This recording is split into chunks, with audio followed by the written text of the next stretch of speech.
750 belə uçdu. 500-dəki belə qaçdı.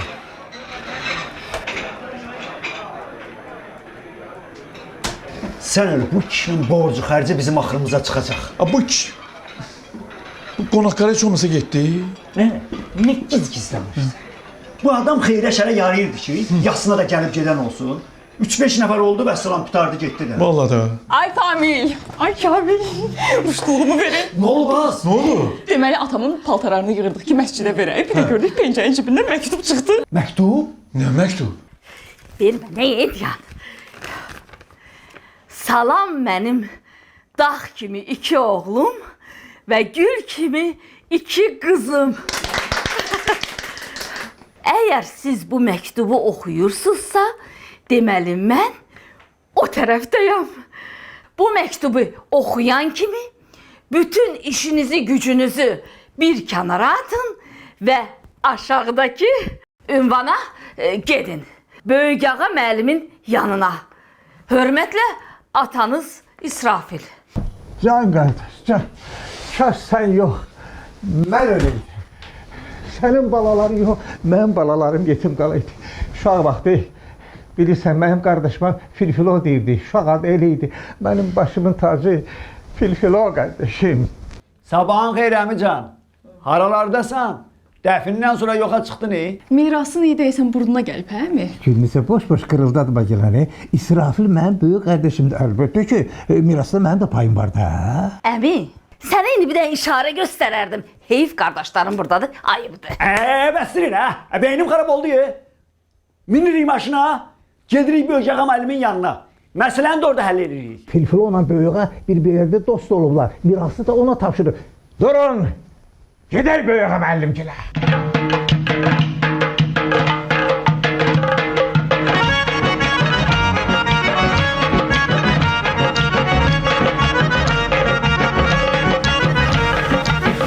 Deməli 4 yerə bölünür də. 5 yerə, əmi deyir 5 yerə.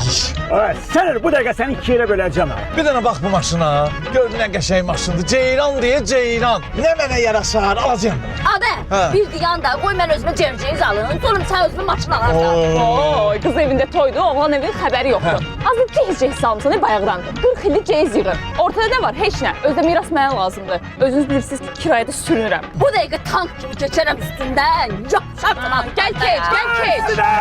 Sən çevirəcəm başını, hamımız gedəcəksin Əhmədin yanına. Can ay İsrafil, can, yaxşı ki öldün, sən bugünü görmədin. Sənin bəlaları o balaların hələ də qanmırlar ki, əmi ata yarısıdır. Ona görə də mirası yarısı mənə düşür. Sen narahat olmayın. Ben maşını alandan sonra seni sürücü kimi işe götüreceğim. Adə, mənim cehizimi dedi də. Niyə demirsən? Cehiz, cehiz. Sənin o cehiz boşqabları antikvar dükanında təhvil verəndən sonra əlimizi səndən üzmüşük. Partikanı yaramırsın səni mən.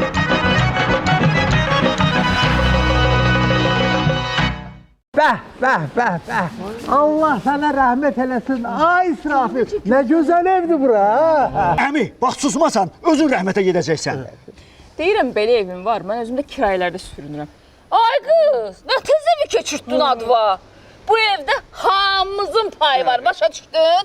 Özdə toyumu da bax, bu evdə eləyəcəyəm. Bəh. Onda bir dənə to.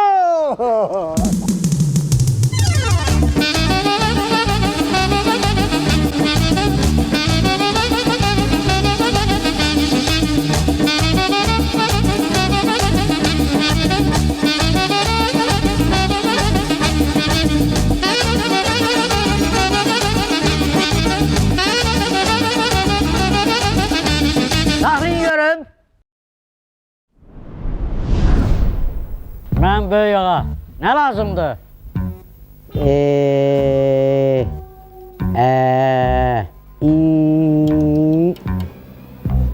İsrafil. İsrafil. İsrafil. İsrafil. İsrafil. Can ay qardaş. 582.340 manat. Demək adama 145.585 manat düşür. Bəh. Mən bu gözəlliyə dözə bilmirəm. Əmiyə ay, onun yerini göstərin də. Deyin görüm, nə vaxt qaytaracaqsınız? Nəyi? Dədənin borcunu. İlahi. Bu pulları mənə Kumarda uduzub. Və qaytara bilməyib. Axırda bu kağıza imza atıb ki, evlatlarım qaytaracaq. Vay dədə. Sizdən söz soruşdum. Mənə fərqi yoxdur. Deyin görün, pulu kim qaytaracaq? Yoruma kuzu kesim İsrafil kardeş. 582.340 manat. Deyin görüm, emiye ne kadar düşecek? Hara kaçıyorsunuz? Hara, emiye ne çatacak? Hə? Gələ.